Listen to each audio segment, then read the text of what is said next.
मैं पूरे सदन की ओर से गहरी संवेदना। कल से यहां पर पक्ष और विपक्ष दोनों की चर्चा चल रही है और स्वाभाविक है जब इस तरह की नृशंस घटना घटे देश में तब इस पर मुक्त चर्चा भी होनी चाहिए, चिंतन भी होना चाहिए, आगे न हो इसकी व्यवस्था की भी चिंता होनी चाहिए। माननीय अध्यक्ष जी, मैं विषय पर आने से पहले आपके माध्यम से सदन को और सदन के माध्यम से पूरे देश को ऑपरेशन महादेव जो कल एक हुआ है इसकी जानकारी देना चाहता हूं। माननीय अध्यक्ष जी, कल ऑपरेशन महादेव में सुलेमान उर्फे फैजल जट, अफगान और जिब्रान, 3 आतंकवादी सेना, सीआरपीएफ और जम्मू कश्मीर पुलिस के संयुक्त अभियान में ऑपरेशन महादेव में मारे गए। और माननीय अध्यक्ष जी, ये जो सुलेमान है ए श्रेणी का लश्कर तोयबा का कमांडर था। पहलगाम हमले में और गगनगिर आतंकी हमले में वो लिप्त था। इसके ढेर सारे सबूत हमारी एजेंसियों के पास है। अफगान ए श्रेणी का लश्कर तैयबा का आतंकवादी था और जिब्रान भी ए ग्रेड आतंकवादी था।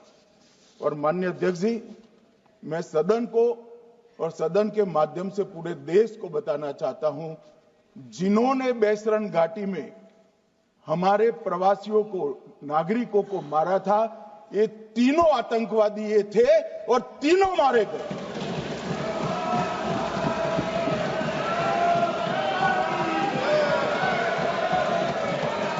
और मान्यवर,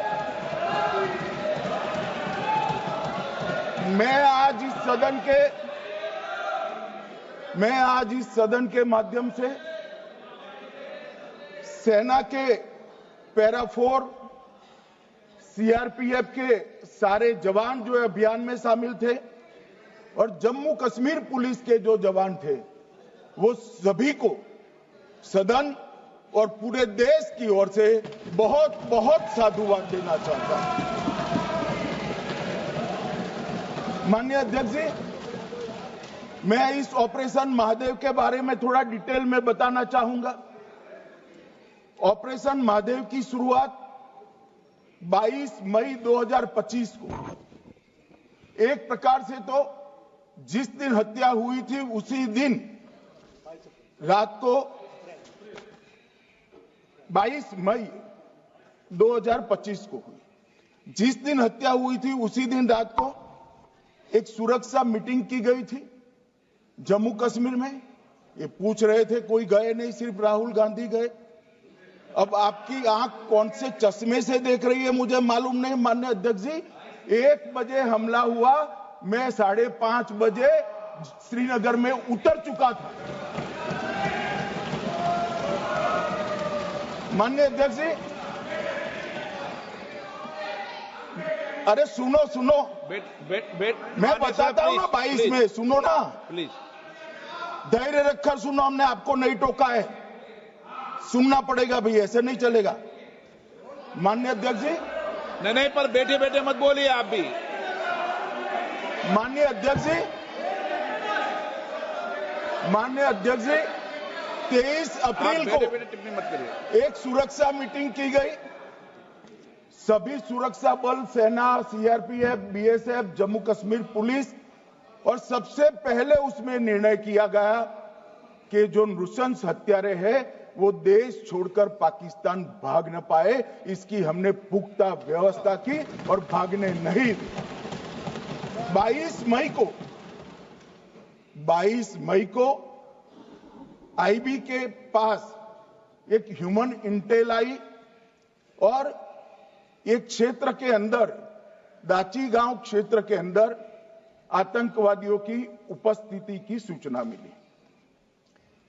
आईबी और सेना द्वारा दाचीकाम क्षेत्र में अल्ट्रा सिग्नल कैप्चर करने के लिए जो इंस्ट्रूमेंट हमारी एजेंसियों ने बनाए हैं, इसके द्वारा इस सूचना को पुख्ता करने के लिए मई से 22 जुलाई तक लगातार प्रयास किए गए। ठंड में ऊंचाइयों पर हमारे सेना के अधिकारी पैदल इनके सिग्नल प्राप्त करने के लिए घूमते रहे, आईबी के अफसर भी घूमते रहे, सीआरपीएफ भी घूमती रही और मान्यवर 22 जुलाई को हमें सफलता मिली। सेंसर्स के माध्यम से आतंकवादी होने की पुष्टि मिल गई। तब 4 पैरा जो हमारी सेना का एक हिस्सा है, उसकी नेतृत्व में 4 पैरा के जवान, सीआरपीएफ के जवान और जम्मू कश्मीर पुलिस के जवान मान्यवर एक साथ ये आतंकवादियों को घेरने का काम किया। सेना, सीआरपीएफ, जम्मू कश्मीर पुलिस की मीटिंग भी की गई। जो 5 ह्यूमन एसेट्स थे उनको भी वहां भेजा गया और कुल मिलाकर कल जो ऑपरेशन हुआ, इसमें हमारे निर्दोष नागरिकों को मारने वाले तीनों आतंकी मौत के घाट उतार दिए। मान्यवर, तीनों के नाम मैंने बताए हैं, सुलेमान उर्फे फैजल जट, अफगान और जिब्रान। मान्यवर, वो तो एक आशंका थी कि यही लोगों ने घटना की है, मगर मैं बाद में एनआईए की जांच पर आता हूं। एनआईए ने पहले से ही इनको जिन्होंने आसरा लिया था वो लोगों को गिरफ्तार कर रखा था, उनको खाना पहुंचाने वाले लोगों को अपने कब्जे में रखा था। तो जब आतंकवादियों के शव श्रीनगर आए, इनसे पहचान कराई गई। 4 लोगों ने पहचान लिया, यही 3 लोग थे जिन्होंने पहलगांव में आतंकी घटना को। मगर हमने इस पर भी भरोसा नहीं किया मान्यवर, कोई जल्दबाजी नहीं की। हमने जो आतंकी घटना स्थान से कारतूस मिले थे, वो कारतूस का एफएसएल रिपोर्ट पहले से करा कर रखा था और चंडीगढ़ सेंट्रल एफएसएल के अंदर बैलिस्टिक रिपोर्ट के आधार पर उनका रिपोर्ट तैयार था। जब ये कल आतंकवादी मारे गए, इनकी 3 राइफलें पकड़ी गई। एक M9 अमेरिकन राइफल थी और 2 AK-47 राइफल थी। जो कारतूस मिले थे वो भी M9 और AK-47 के भी थे, मगर हमने इससे भी संतोष नहीं माना। ये राइफलों को एक विशिष्ट विमान के द्वारा कल रात को 12 बजे चंडीगढ़ पहुंचा गया और पूरी रात फायरिंग कर इसके भी खाली खोखे जनरेट किए गए। 2 खोखों का मिलान किया गया, राइफल की नाली और निकले हुए खोखों का भी मिलान हो गया। तब ये तय हो गया कि इन्हीं 3 राइफलों से हमारे निर्दोष नागरिक मारे गए। और मान्यवर, आज मैं सदन को बताते हुए बहुत खुश हूं।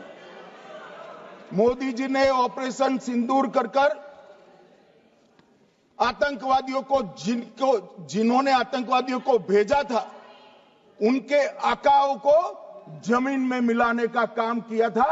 सेना और सीआरपीएफ ने वो आतंकवादियों को भी समाप्त कर दिया। और मान्यवर,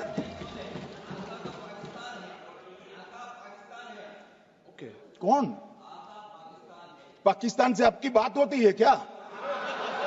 अरे बैठ जाओ भाई।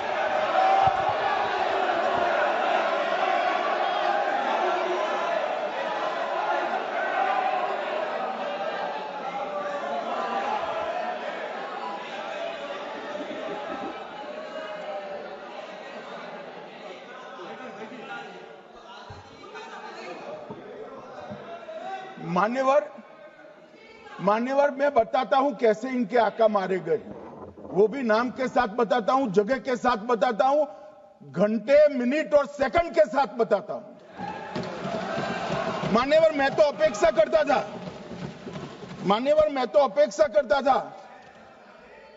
कि जब ये सूचना सुनेंगे पक्ष विपक्ष में खुशी की लहर दौड़ जाएगी, मगर ये स्याही पड़ गई इनके चेहरे। ये क्या है माननीय, किस तरह की पॉलिटिक्स? भाई आतंकवादी मारे गए, आपको इसका भी आनंद नहीं है?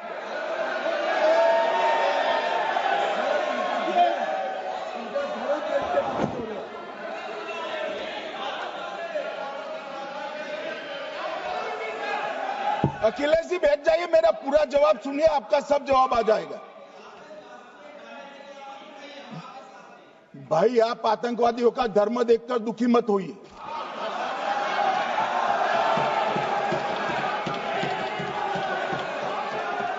अखिलेश बैठ जाइए यार।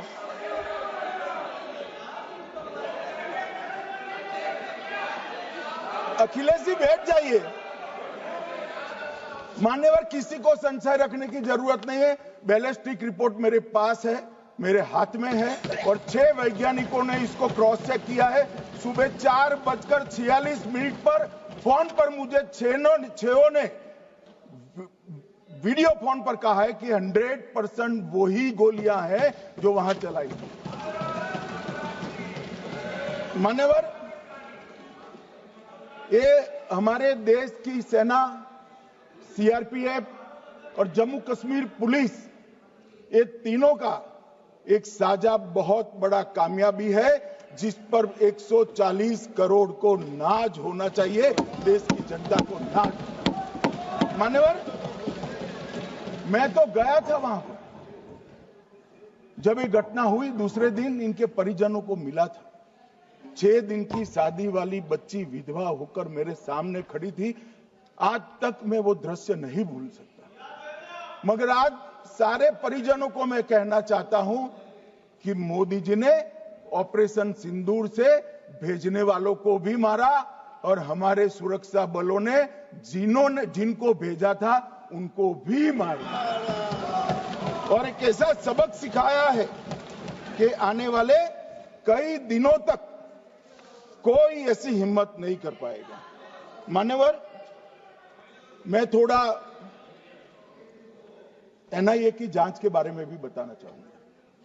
मान्यवर, जिस दिन लश्कर ए तोयबा ने और इसके आउटफिट टीआरएफ ने इसकी जिम्मेदारी ली, उसी दिन हमने तय कर लिया था कि ये जांच एनआईए को सौंप दी जाएगी, क्योंकि एनआईए आतंकवाद के केसों की जांच के लिए, वैज्ञानिक तरीके से जांच करने के लिए और सजा कराने के लिए महारत हासिल की हुई विश्व मान्य एजेंसी है, जिसका सजा कराने का दर 96% से ज्यादा है। मान्यवर, हमने तुरंत ही इसकी जांच एनआईए को दे दी। हमने पूरी व्यवस्था की। सेना, बीएसएफ, सीआरपीएफ और जम्मू कश्मीर पुलिस ने कि लोग देश छोड़कर भाग न जाए, और मान्यवर, इसकी जांच की शुरुआत हुई। एक थकाने वाली बहुत लंबी जांच हुई है। जांच के दौरान मृतक के परिजन जो साथ में थे, उनको सभी को चर्चा किए गया। पर्यटकों, खच्चर वालों, पोनी वालों, फोटोग्राफर, कर्मचारियों, विभिन्न दुकान में काम करने वाले लोगों, कुल मिलाकर 1055 लोगों की लंबी 3000 घंटे से ज्यादा पूछताछ इंफॉर्मेशन के लिए की गई, और इस सबको वीडियो पर रिकॉर्ड कर दिया गया। और बाद में इसके आधार पर स्केच बनाया गया, और ढूंढते 22/6/25 को एक बशीर की पहचान की गई और परवेज की पहचान की गई, जिन्होंने आतंकवादी घटना के अगले दिन आतंकवादियों को शरण दी थी। उनको अपने ढोक में रखा था। वो दोनों को गिरफ्तार कर लिया गया। अब वो हमारी कस्टडी में है। दोनों गिरफ्तार अपराधियों ने खुलासा किया कि 21/4/25 की रात को 8 बजे 3 आतंकवादी बेसरण से लगभग 2 किलोमीटर दूर स्थित परवेज ढोक में आए थे। आतंकवादियों के पास AK-47 और M9 कार्बाइन थी, जो दो आतंकवादियों ने काली पोशाक पहनी थी और एक ने छद्म वेश किया था। खाना खाया, चाय पी और ढोक से निकलते वक्त कुछ खाना, नमक, मिर्च और मसाले लेकर वो चले गए।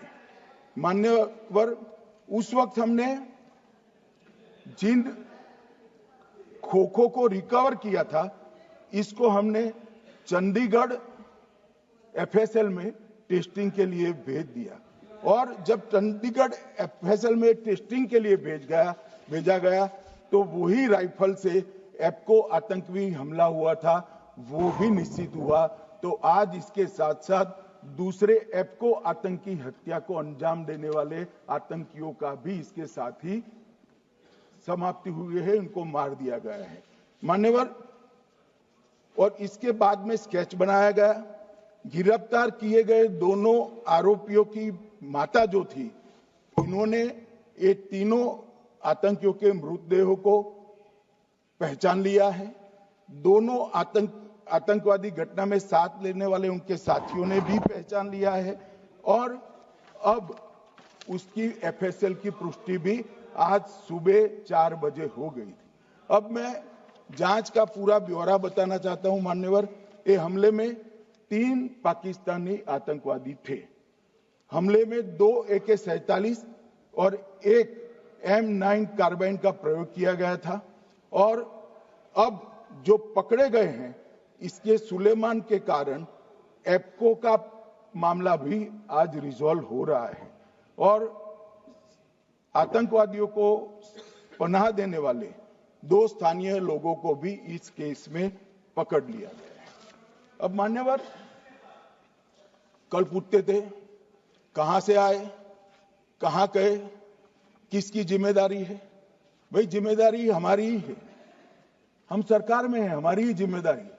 मगर मैं पूछता हूं, जब आप सरकार में थे तब क्या क्या हुआ था, इसकी जिम्मेदारी किसकी थी और क्यों निर्वहन नहीं किया, वो भी बाद में पूछूंगा। जरा धीरज से सुनना। मगर मान्यवर, मुझे एक बड़ा दुख हुआ। कल इस देश के पूर्व गृह मंत्री चिदंबरम जी ने सवाल उठाया कि क्या प्रूफ है कि ये आतंकवादी पाकिस्तान से आए, और मान्यवर कब उठाया, जब संसद में चर्चा होने वाली थी। क्या कहना चाहते हैं चिदंबरम साहब,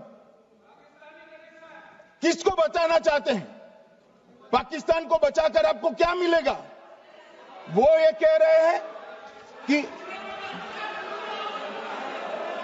और क्या है, मत जवाब दो,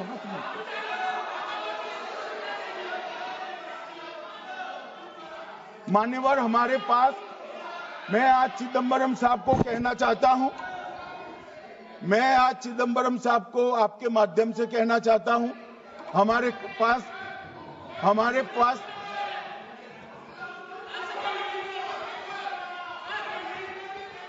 मान्यवर, हमारे पास प्रूफ है, वो भी मैं सदन के सामने रखना चाहता हूं कि तीनों पाकिस्तानी थे।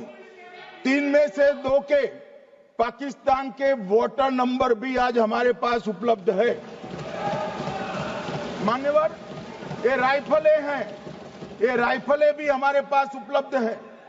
इनके पास से जो चॉकलेटें मिली हैं, वो चॉकलेटें ढोक में से मिली, वो भी पाकिस्तान की बनाई हुई चॉकलेट है।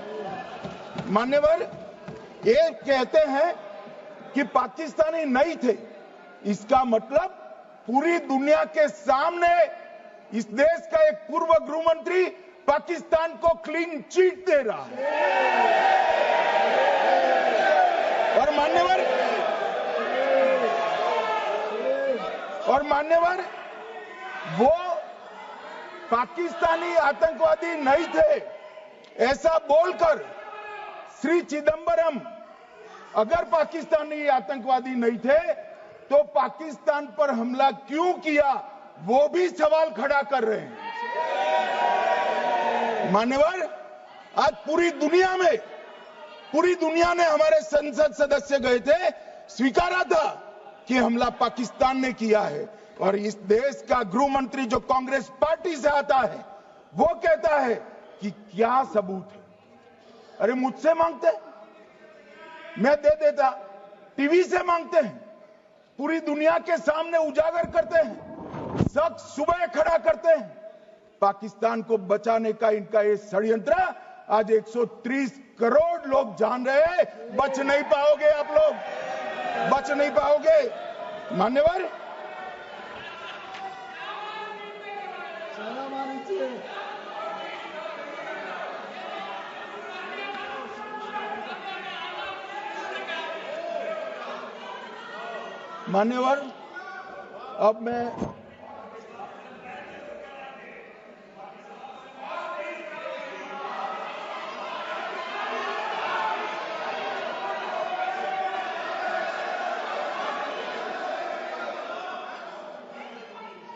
मान्यवर, अब मैं पहलगांव आतंकी हमला और ऑपरेशन सिंदूर,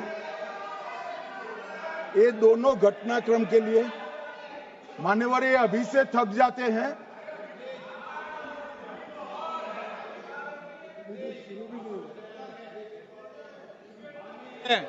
प्लीज बैठिए।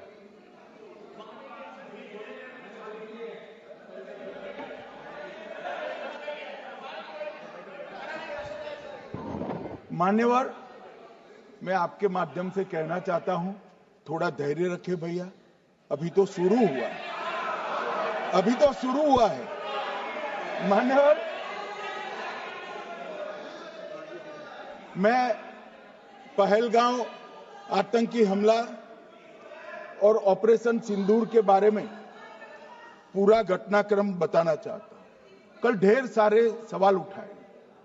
वैसे तो मुझे लगता था कि कल रक्षा मंत्री जी के भाषण के बाद शायद कांग्रेस पार्टी सपोर्ट में भाषण देना शुरू करेगी और अगर थोड़ी बहुत जनता की इच्छा की परख होती तो वो ही करते, मगर नहीं करा। क्योंकि रक्षा मंत्री जी ने बहुत बारीकी से ऑपरेशन सिंदूर की सफलता, इसकी जरूरियात, इसकी प्रासंगिकता और इसके परिणाम, इसके बारे में बहुत अच्छे तरीके से सदन के माध्यम से पूरी देश की जनता के सामने रखा जाए। मगर फिर भी उन्होंने बहुत सारे सवाल किए। अब सवाल किए हैं तो मुझे जवाब देना भी पड़ेगा, उनको सुनना भी पड़ेगा। मान्यवर, मैं पूरा घटनाक्रम बताना चाहता हूं। मान्यवर, 22 अप्रैल को पहलगांव में आतंकवादी हमला हुआ।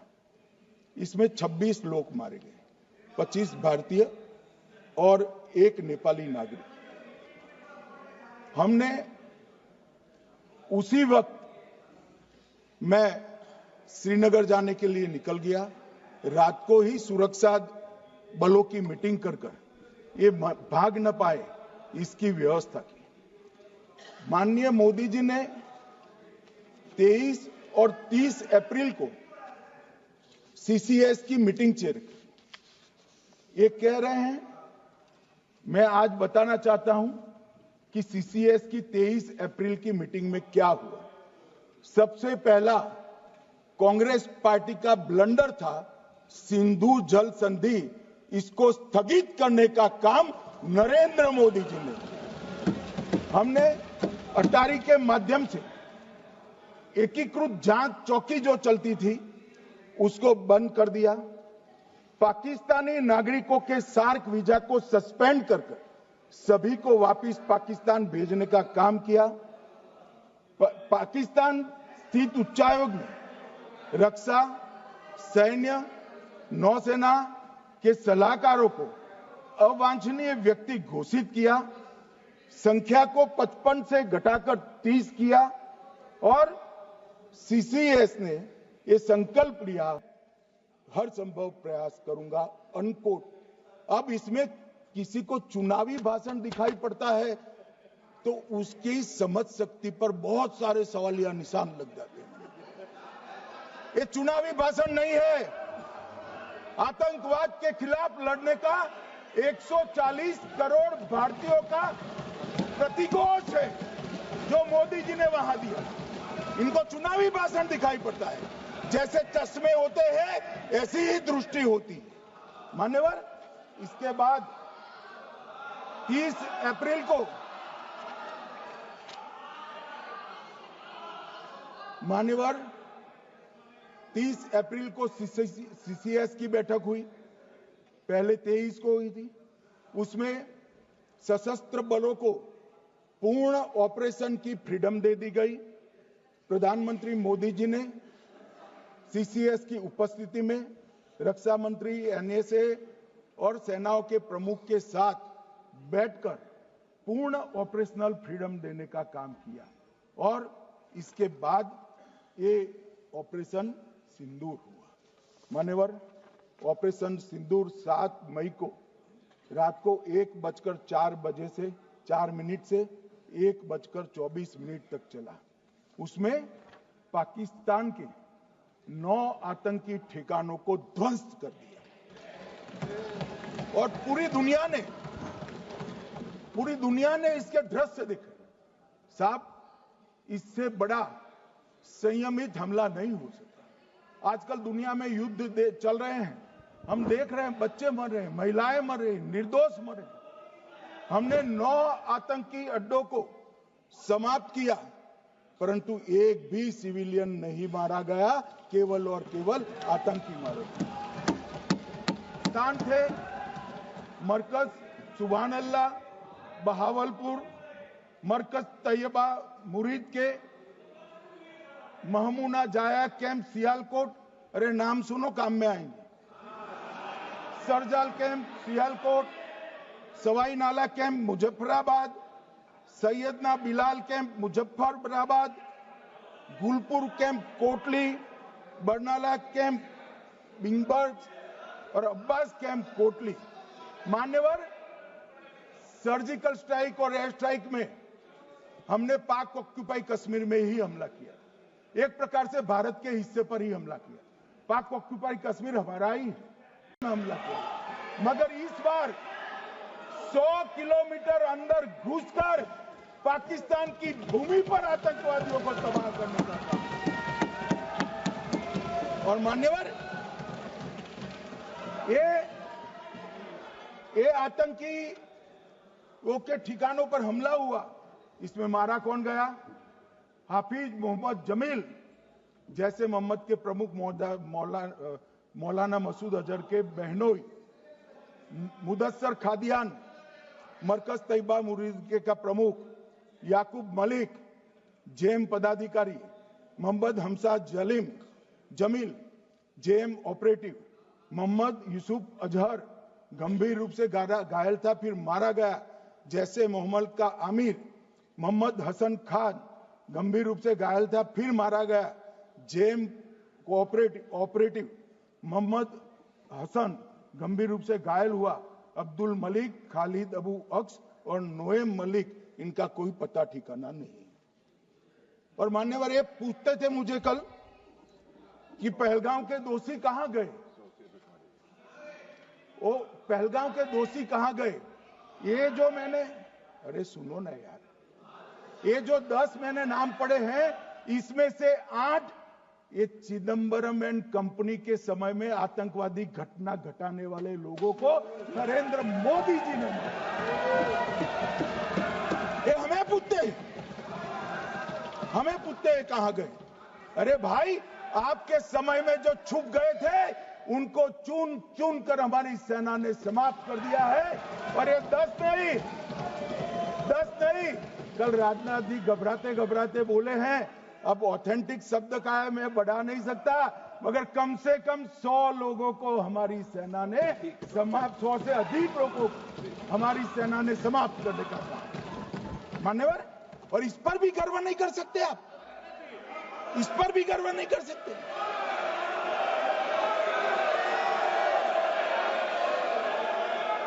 मान्यवर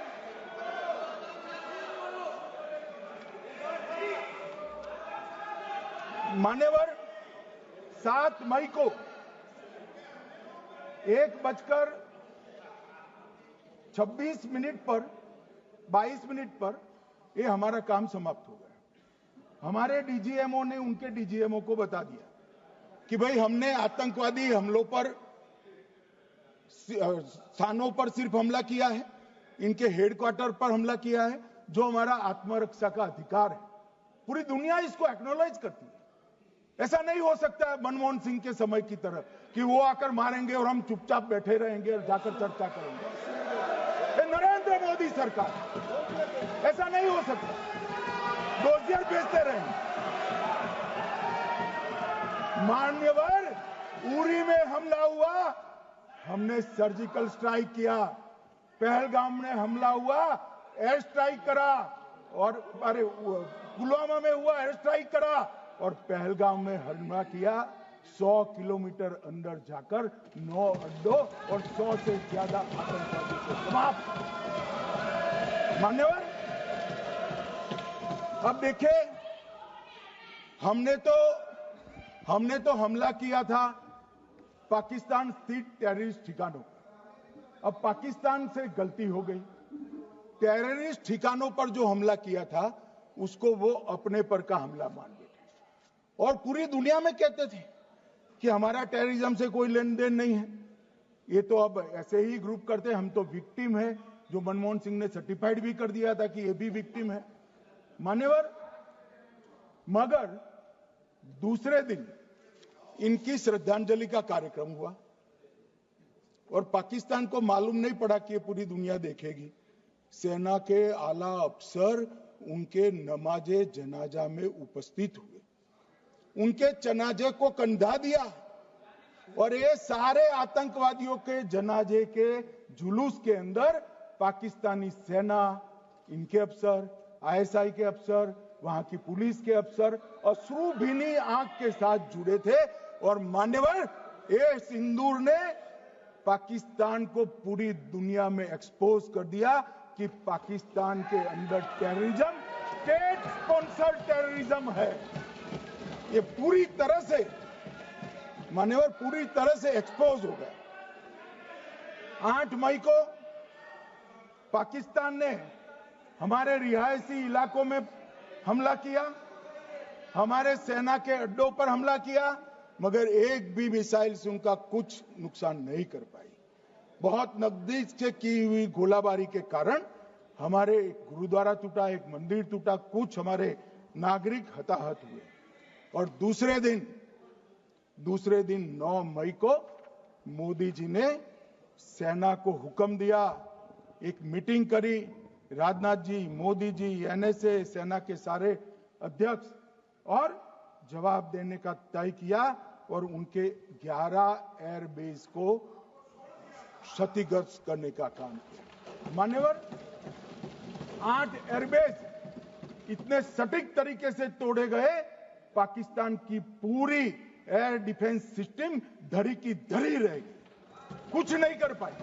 नूर खान चकलाला एयरबेस तोड़ दिया गया, मुरीद तोड़ दिया गया, सुगुर्दा तोड़ दिया गया, रफीकी तोड़ दिया गया, रहीम यार खान तोड़ दिया गया, जकोबाबाद तोड़ दिया गया, सुक्कुर और भोलारी भी तोड़ दिए। और सुक्कुर, लाहौर, अरिफवाला, चुनेन, जकोकाबाद और नया चोर, ये 6 रडार सिस्टम भी उनके पूरी तरह से ध्वस्त कर दिए। 2 surface to air guided weapon Lahore और ओकारा में इनका जखीरा भी समाप्त कर दिया गया। और मान्यवर, ये हर चीज में पॉलिटिक्स करते, हर चीज में।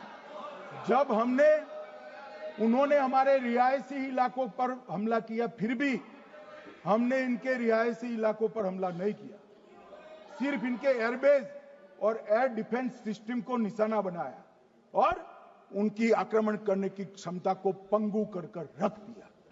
हमारी पूरी सेना, पूरी वायुसेना, पूरी नौसेना अक्षुण्ण थी और उनकी हमला करने की क्षमता को हमने छिन्न विछिन्न कर दिया। पाकिस्तान के पास शरण में आने के अलावा और कोई चारा ही नहीं था। इसलिए मान्यवर, इसलिए 10 मई को डीजीएमओ ने, पाकिस्तान के डीजीएमओ ने भारत के डीजीएमओ को फोन किया और 5 बजे हमने इस संघर्ष को विराम किया। अब मान्यवर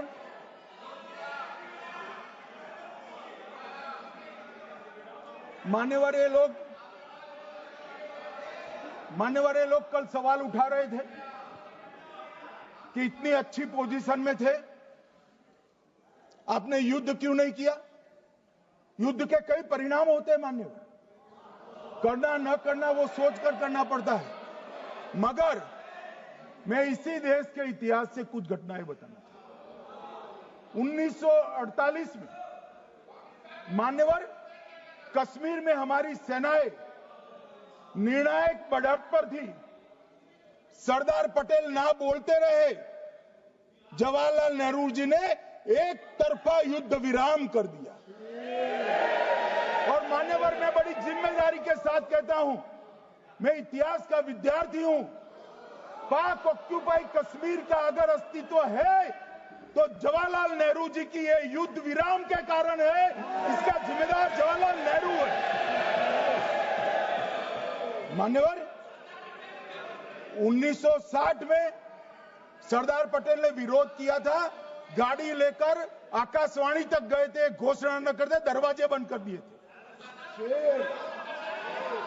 मान्यवर 1960 में सिंधु जल पर भौगोलिक व रणनीतिक रूप से हम बड़े मजबूत थे और उन्होंने सिंधु समझौता क्या किया?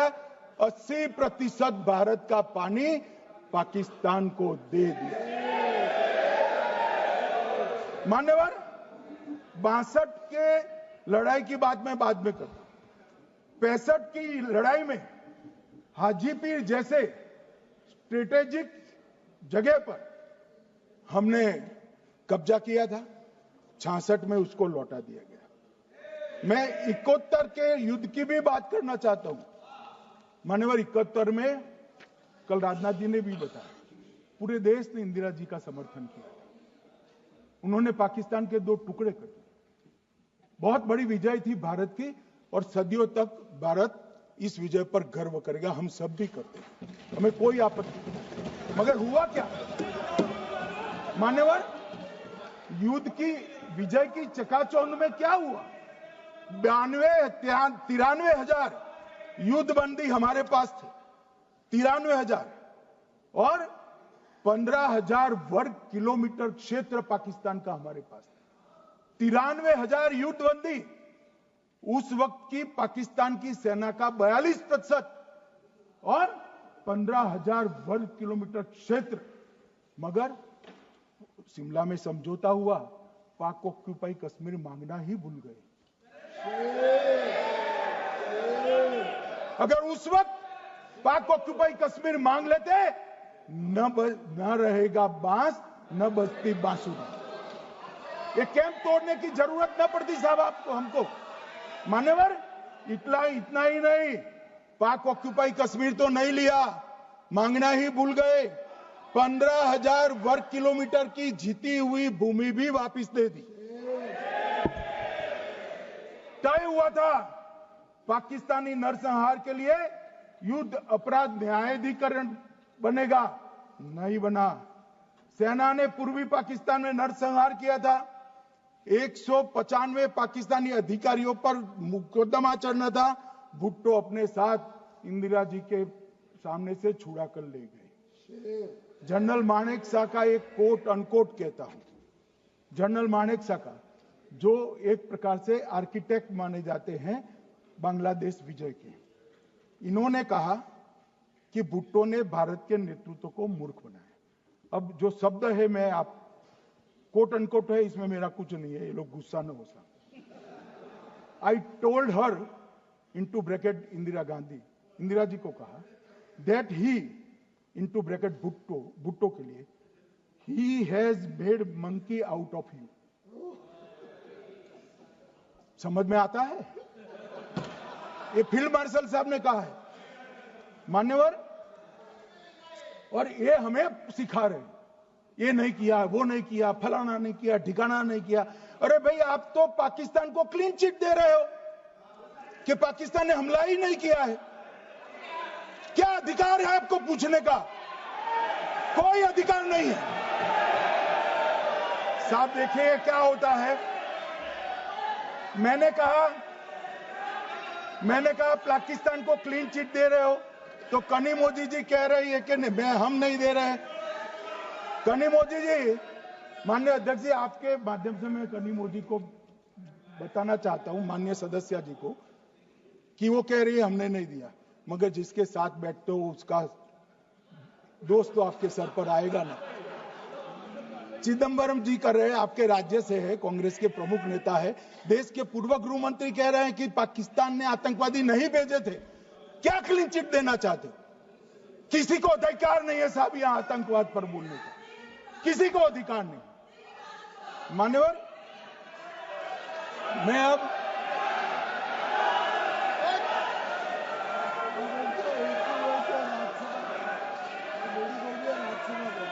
मान्यवर, मैं उनको बताना चाहता हूं, अभी आधा भी नहीं हुआ है, जरा सुनो।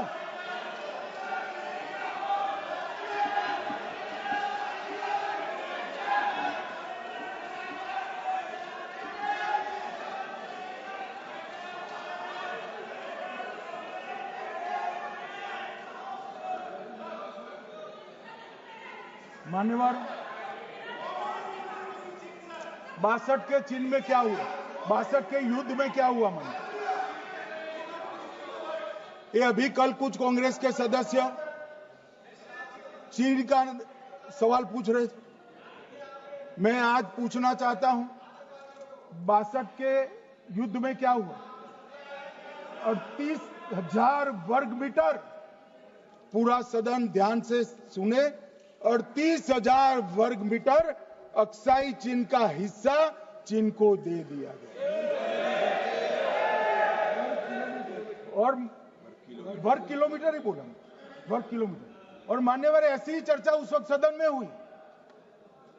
मैं तो बड़ी गंभीरता से जवाब दे रहा हूं, मुझे बोलने नहीं देते। जवाहरलाल नेहरू जी ने क्या कहा? वहां घास का एक तिनका भी नहीं उगता है, वो जगह को क्या करो। तो एक संसद सदस्य ने, नेहरू जी का सर मेरे जैसा था, महावीर प्रसाद त्यागी जी ने कहा कि आपके सर पर भी एक बाल नहीं, वो चीन भेज दे क्या? मान्यवर इस तरह से जवाब देते थे, नॉन सीरियस टाइप के जवाब। और कल गोगोई जी बड़ा बड़ा उछल उछल कर बोल रहे थे। अरे गोगोई जी, आपको मालूम है उन्होंने चीन के बारे में, आसाम के बारे में क्या कहा था? आसाम को आकाशवाणी पर बाय बाय कह दिया था। रिकॉर्डिंग है, रिकॉर्डिंग है।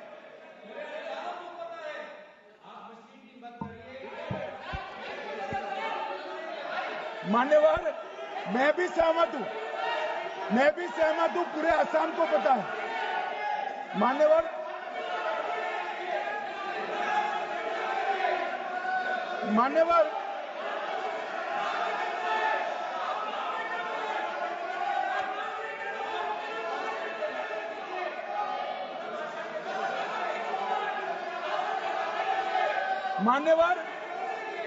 मुझे मालूम है पूरे आसाम को पता है, इसीलिए तो वो विरोध पक्ष में बैठे हैं वहां पर आसाम में, पूरे आसाम को पता है। और मान्यवर,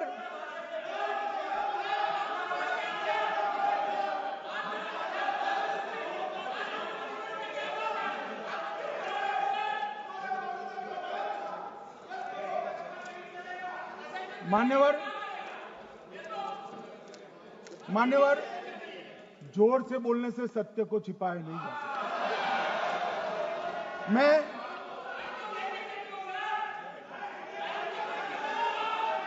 मान्यवर, मैं selected works of Jawaharlal Nehru series volume 29 पृष्ठ 231 पर से एक जवाहरलाल नेहरू जी के पत्र को कोट करना था। अनौपचारिक रूप से संयुक्त राज्य अमेरिका ने यह सुझाव दिया कि चीन को संयुक्त राष्ट्र में तो ले लिया जाए, मगर सुरक्षा परिषद को नहीं, सुरक्षा परिषद में भारत को लेना चाहिए। यह अमेरिका का प्रस्ताव था। नेहरू जी ने कहा हम इसे स्वीकार नहीं करते, क्योंकि इससे चीन के साथ हमारे संबंध खराब होंगे और चीन जैसे महान देश को बुरा लगेगा। मान्यवर, आज चीन सुरक्षा परिषद में है और भारत बाहर है। मोदी जी प्रयास करें अंदर ले जाने का, इसका कारण जवाहरलाल नेहरू का ये स्टैंड है।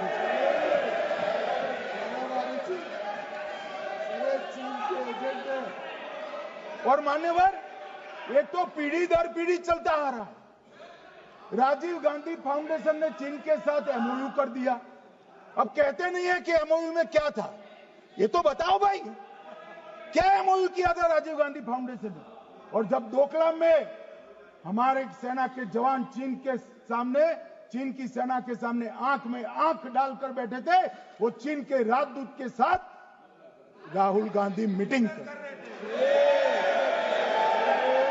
ये मान्यवर ऐसा नहीं है। जवाहरलाल नेहरू, सोनिया गांधी, राहुल गांधी, तीन पीढ़ी तक के चीन का प्रेम उतरता जा रहा है। मान्यवर,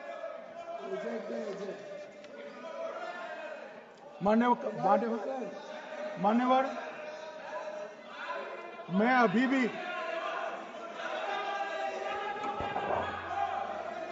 भी एक बात इस महान सदन के माध्यम से देश की जनता को कहना चाहता हूं, जो मेरी मान्यता है। ये सारी आतंकवाद की जड़ पाकिस्तान है और पाकिस्तान कांग्रेस पार्टी की भूल है। पार्टीशन स्वीकार न करते, पाकिस्तान कभी न होता। इन्होंने पार्टीशन को स्वीकार कर देश को तोड़ा है। मान्यवर, कल विदेश मंत्री जी बता रहे थे शर्म अल शेख सम्मेलन का बलूचिस्तान ब्लंडर, जिसने पाकिस्तान को हमारे साथ चर्चा करने के लिए इक्वल फुटिंग पर ला दिया। मान्यवर, अब ये टेररिज्म की बात करते हैं। मैं इसमें भी पूरे देश की जनता को टेररिज्म की विगत 20 साल की स्थिति से अवगत कराना चाहता हूं। मान्यवर, अटल जी की सरकार थी। 2002 में टेररिज्म को समाप्त करने के लिए अटल जी की सरकार, एनडीए की सरकार, भाजपा सरकार पोटा का कानून लेकर आई। मान्यवर, मैं सदन को याद कराना चाहता हूं, पोटा कानून का विरोध किसने किया था? किसने किया? कांग्रेस पार्टी ने किया। हमारे पास बहुमत नहीं था राज्यसभा में। मजबूरन हमने कानून को घिर गया, मजबूरन संयुक्त सत्र बुलाना पड़ा और पोटा कानून संयुक्त सत्र में पारित हुआ।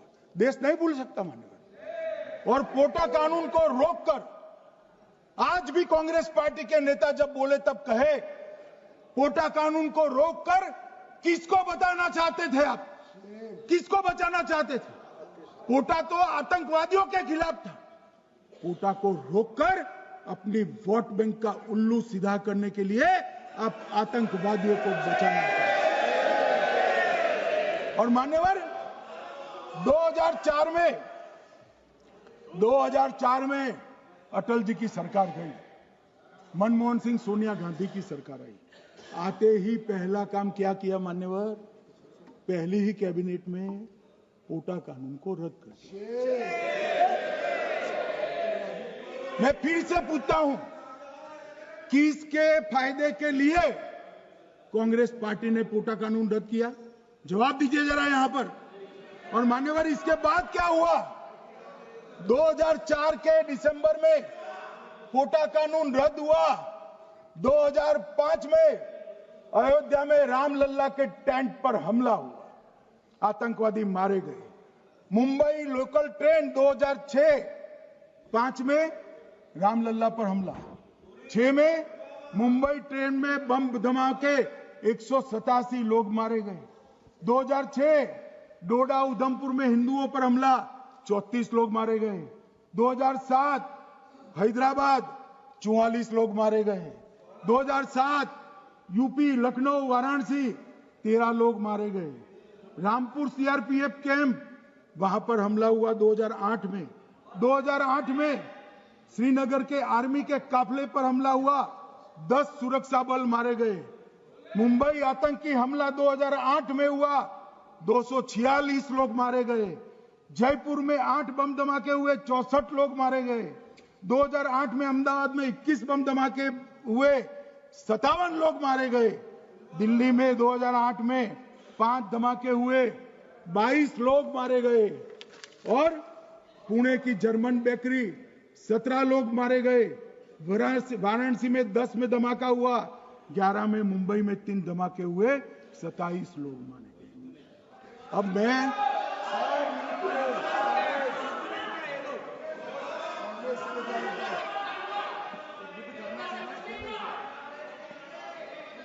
मान्यवर, आतंकवाद के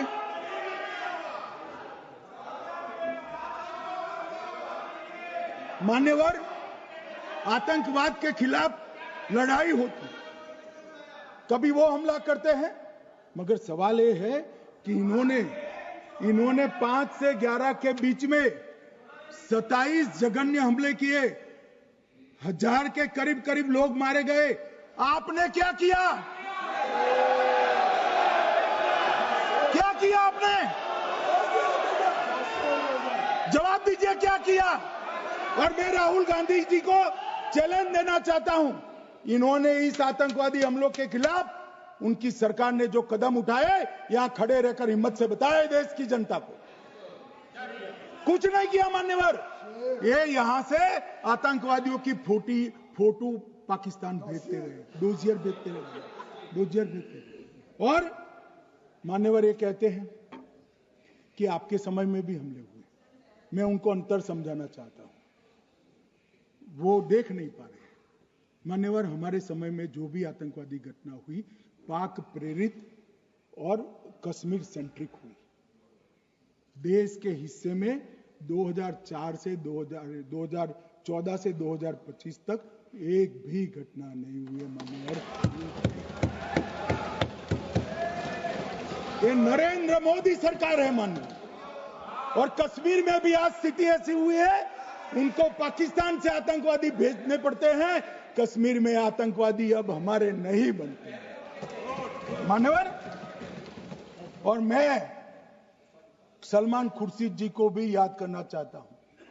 एक बार मैंने बड़े सवेरे में नाश्ता करता था, टीवी पर उनको रोते हुए देखा। मुझे लगा क्या हुआ, कोई बड़ी घटना हो गई। तो रोते रोते वो श्रीमती सोनिया गांधी के घर से बाहर आ गए कि बाटला हाउस की घटना देखकर सोनिया जी फूट फूट कर रो पड़ी। अरे रोना था तो शहीद मोहन शर्मा के लिए रोते, बाटला हाउस के आतंकवादियों के लिए रोना आता है। और मान्यवर, हमें पूछते हैं कि आपने क्या किया। कोई अधिकार नहीं है पूछने का, कोई अधिकार नहीं है मान्यवर। और ये हमें पूछते थे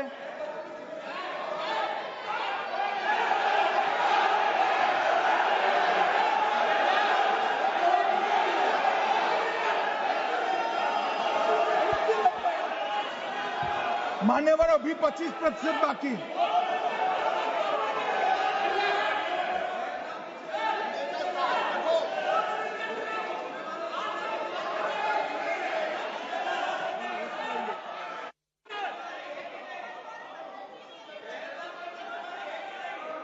बैठिए, जवाब दे रहे हैं ना आपका, जवाब दे रहे हैं आपका।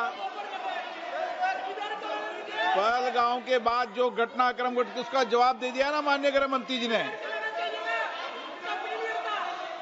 आपने पूछा आतंकवादियों क्या हुआ, आतंकवादियों का जवाब दे दिया। क्या पूछना चाहते हैं आप? आपने हर सवाल पूछा, हर सवाल जवाब सुनिए माननीय गृह मंत्री जी।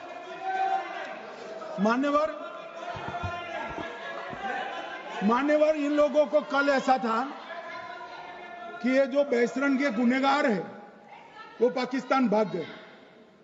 तो बड़े आवाज से पूछते थे, भाग गए भाग गए भाग गए, गृह मंत्री क्या करता है, जिम्मेदारी ले। हमारी तो सेना ने ठोक दिया, सीआरपीएफ ने ठोक दिया मान्यवर। अब मेरा तो जवाब बनना ना देता है, ना वो मांगना बनता है। मगर मैं उनको कुछ पूछना चाहता हूं।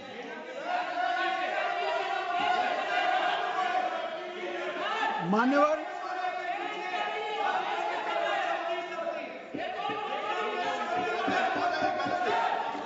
प्लीज, मारेगी तो सेना है ना, सेना अब ऐसे भी मारेगी ना,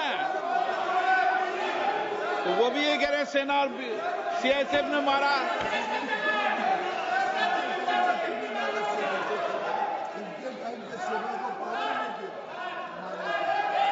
मान्यवर ये कहते हैं, साहब इसको बिठाओ जरा।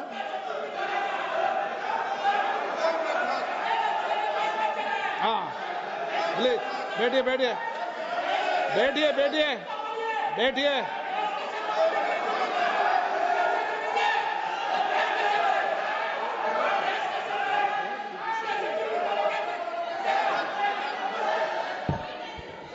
सबको मान्यवर, ये लोग मुद्दा उठाना चाहते हैं तो जरूर उठाए। मैं आज सुबह ही सलमान खुर्शीद जी का वो इंटरव्यू मेरे मोबाइल में रिजर्व कर आया हूं। आप जब भी कहोगे ये पूरे टीवी पर बताने के लिए मैं तैयार हूं। सेव कर आया हूं। इनकी इच्छा है तो कल एक समय तय करिए, यहां बता दीजिए चारों टीवी में, और देश की जनता भी देख ले।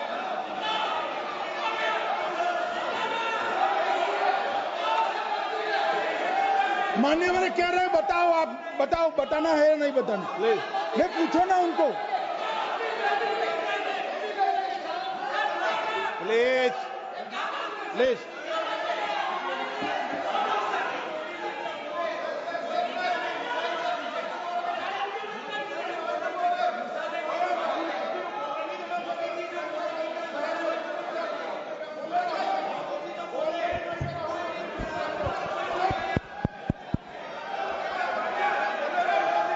बिट्टू बैठ जा। मान्यवर ये पूछ रहे थे कि क्यों भाग गए। अब मेरा समय काफी जाएगा, मैं जरा संक्षिप्त में कहता हूं, घटनाओं पर नहीं जाऊं। दाऊद इब्राहिम कासकर 1986 में भागा, श्री राजीव गांधी की सरकार। सैयद सलाउद्दीन 93 में भागा, कांग्रेस की सरकार। टाइगर मेमन 93 में भागा, कांग्रेस की सरकार। अनीस इब्राहिम कासकर 93 में भागा, इनकी सरकार। रियाज भटकल 2007 में भागा, इनकी सरकार। इकबाल भटकर 2010 में भागा, इनकी सरकार। मिर्जा सादाब बेग 2009 में भागा, इनकी सरकार। अब मान्यवर मेरा तो जवाब मांग लिया, हमारे सुरक्षा बलों ने मेरा जवाब भी दे दिया, अब राहुल गांधी इसका जवाब दे।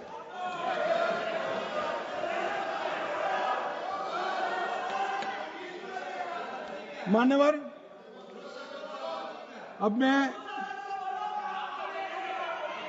कश्मीर के विषय में मैं बात करना चाहता हूं। कल कहते थे कि गृह मंत्री ने भाषण किया था कि 370 की कलम जाएगी तो आतंकवाद कम हो जाएगा। क्या हो? मान्यवर मेरा हिसाब देना बनता है। हम भारतीय जनता पार्टी के कार्यकर्ता हैं, ये नरेंद्र मोदी जी की सरकार है, हम जवाबदेह होते हैं जनता के प्रति, संसद के प्रति और देश के हितों के प्रति। मैं आज देश की जनता के सामने 2004 से 14 और 2015 से 25 10-10 साल का लेखा जोखा रखना चाहता हूं।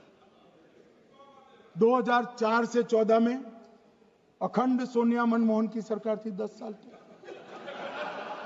और 15 से 25 अखंड रूप से नरेंद्र मोदी जी की सरकार।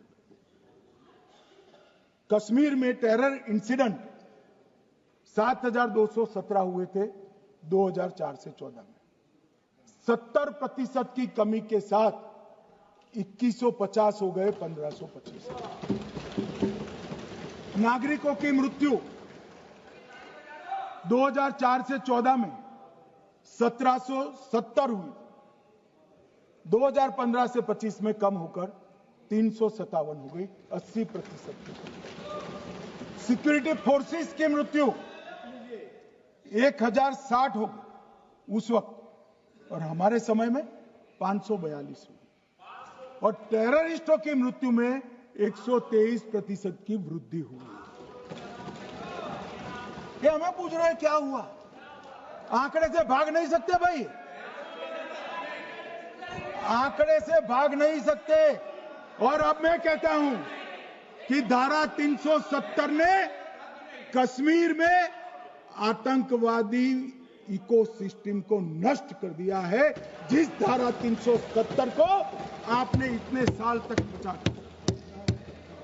हमने जीरो टेरर प्लान बनाया है, एरिया डोमिनेशन प्लान बनाया है, मल्टी लेवल डिप्लॉयमेंट किया है, सुरक्षा जेलें बनाई हैं, 98% ट्रायल अब वीडियो पर हो रहे हैं, हमने संचार साधन बसाए हैं और 702 फोन विक्रेता जेल में डाले, 2667 सिम कार्ड बने। हमने एक जमाना था साहब 10-10 हजार लोगों के जनाजे निकलते थे, पूरे देश ने घटनाएं देखी होगी, बुरहान वानी मर गए, फला मर गए, ढिका मर गए, 10-10 हजार। अब जो मारा जाता है उसको वही दफना दिया जाता है। किसी भी आतंकवादी को उसका महिमा मंडन करने के लिए जनाजे की इजाजत नरेंद्र मोदी के शासन में नहीं। मान्यवर, आतंकवादियों के सगे वाले और समर्थक चुन चुन कर हमने नौकरियों से निकाले, पासपोर्ट रद्द कर दिए हैं, गवर्नमेंट कॉन्ट्रैक्ट रद्द कर दिए हैं, 75 से ज्यादा आतंकी समर्थकों को कोर्ट से ऑर्डर लेकर सरकार से बर्खास्त कर दिया गया है। बार काउंसिल उनके समर्थकों से भरी थी, सस्पेंड कर नया लोकप्रिय चुनाव हमने कराया है। मान्यवर, कई संगठन बैन करे, मैं बाद में बताता हूं। विशेष यूएपीए अदालतें बनाई हैं, लगभग मार्च 22 से 25 के बीच में यूएपीए के 2267 मामले हमने जब्त किए हैं, दर्ज किए हैं, 374 कुर्की किए हैं। और परिणाम क्या है मान्यवर? ये पूछ रहे हैं परिणाम क्या है? शुतुरमुख वृत्ति से अगर मिट्टी में सर रखकर बैठोगे तो कुछ नहीं, सूर्य भी नहीं दिखेगा। मान्यवर, परिणाम आया है। पहले ऑर्गेनाइज टॉन्ट पेल्टिंग साल की 2654 होती थी एवरेज इनकेस में। कितनी मान्यवर? 2654 पथराव होते हैं, 2024 में 0 हो गए। मान्यवर, ऑर्गेनाइज हड़ताल पाकिस्तान से ऐलान करते थे, घाटी बंद रहती थी। पाकिस्तान की भी हिम्मत नहीं है, घाटी में भी हिम्मत नहीं है। इनके समय में साल में 132 दिन घाटी बंद रहती थी, अब ऑर्गेनाइज हड़ताल 3 साल से 0 है। मान्यवर, टॉन्ट पेल्टिंग में नागरिकों की मृत्यु हर साल 112 होती थी, 3 साल से नागरिकों की मृत्यु 0 है। मान्यवर, जख्मी होते थे 6235 लोग टॉन्ट पेल्टिंग में, आज 0। मान्यवर, आज मैं बताता हूं, एक समय में हुर्रियत के नेताओं को यहां वीआईपी ट्रीटमेंट मिलता, हुर्रियत के साथ चर्चा करते थे, और ये हुर्रियत वाले आते थे, रेड कारपेट पूरा रोड खाली कर सीधा आता था, और मनमोहन सरकार के दूत इनके साथ चर्चा करते थे। सारे हुर्रियत के कंपोनेंट हमने बैन कर दिए हैं, सारे जेल की सलाखों के पीछे। हम कोई हुर्रियत से बात करना नहीं चाहते। मैं सदन में नरेंद्र मोदी जी की नीति दोहराना चाहता हूं। हुर्रियत टेररिस्ट संगठनों के आउटफिट है, हम इनसे बात नहीं करेंगे। हम अगर किसी से बात करेंगे तो घाटी के युवाओं के साथ बात करेंगे, हुर्रियत के साथ। मान्यवर, चुनाव के दौरान डर का माहौल होता था, अब 98.3% मतदान हुआ पंचायत चुनाव। कांग्रेस की बंद बहिष्कार का समय बंद हो गया। सेपरेटिस्ट बात करना चाहते थे, अब वो नहीं कर सकते। और मान्यवर 2019 के बाद हमने कितने संगठन बैन करे, मैं बोलना चाहता हूं, थोड़ा समय चाहिएगा मान्यवर। The TRF, people's anti fascist front, Tehreek ul Mujahideen, Jamaat ul Mujahideen Bangladesh Hindustan, Jammu Kashmir Ghaznavi force, Khalistan tiger force, Hizb ut Tahrir, जमाते इस्लामी, जो जमाते इस्लामी ने पूरे पाकिस्तान के अंदर एक प्रकार से अलगाववाद का जहर घोला, वो जमाते इस्लामी आज बंद कर दिया गया। Jammu Kashmir liberation front, Jammu Kashmir democratic freedom party, Muslim league Jammu Kashmir, Tehreek Hurriyat, Muslim conference Sumji गुट, Jammu Kashmir national front, Jammu Kashmir people's freedom league, Jammu Kashmir people's league, Jammu Kashmir Ittehadul Muslimeen Awami action committee, Sikh for justice और पॉपुलर फ्रंट ऑफ इंडिया को भी हमने बैन किया। और ये शांति ऐसे नहीं हुई है। और ये कहते हैं कि एक भी घुसपैठ नहीं होती है। कभी गए हो आप पाकिस्तान? तो कई बार गए हो गई आप सीमा पर गए हो? पाकिस्तान तो कई बार गए हो, फिर से बोलता हूं, सीमा पर गए हो, सीमा के माध्यम से पाकिस्तान गए हो। हमारे जवानों की कठिनाई देखो साहब, -43 डिग्री में पहाड़ पर रहकर नदी नालों के बीच में चौकी करते हैं। कोई घुस गए तो क्या हुआ? कोई घुस गया वो बचेगा नहीं। यहां हम उसको या तो अरेस्ट करेंगे या तो एनकाउंटर में वो मारा जाएगा, बचेगा कोई नहीं। इनको सीमा की भौगोलिक कठिनाइयां मालूम नहीं। वहां मान्यवर कई नदी नाले हैं, वेग से पानी आता है, -46 डिग्री टेम्परेचर है, नीचे सुरंगें बनाते हैं। और ये तो ऐसे कह रहे हैं घुस गए। अरे भाई, आपके मन में तो, आपके समय में तो घुसने की जरूरत ही नहीं थी। आप बुलाते थे वीजा देकर, क्यों घुसेंगे? घुसने की जरूरत ही, जैसे आप पाकिस्तान जाते हो वैसे वो यहां आते। मानवर, अब ये कैसे हमें पूछ सकते हैं? मान्यवर,